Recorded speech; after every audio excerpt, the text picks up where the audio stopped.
உங்களுக்கு முன்பாக நிற்கிறேன். நான் உங்கள் இருதயத்தின் கதவை தட்டுகிறேன். நீங்கள் என் சத்தத்தை கேட்டு கதவை திறந்தால் நான் உள்ளே வந்து உங்களுடன் உணவு உண்பேன். நீங்களும் என்னோடு உணவு உண்ணலாம். குடும்ப பொறுப்புகளை தாங்க முடியாமல் சோர்ந்து போய் இருக்கிறீர்களா? பணியிடத்தில் வேலை பழுவா, வறுமையா, வியாதியா, எந்த பிரச்சனையாக இருந்தாலும் என்னிடத்தில் வாருங்கள். நான் உங்களுக்கு நிம்மதியையும் அமைதியையும் தருவேன். என் சாந்தத்தையும் தாழ்மையையும் உங்களுக்கு கற்றுக் கொடுப்பேன்.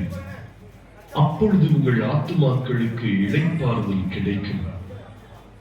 நான் உங்களுக்கு மன்னித்தது போல மன்னியுங்கள்.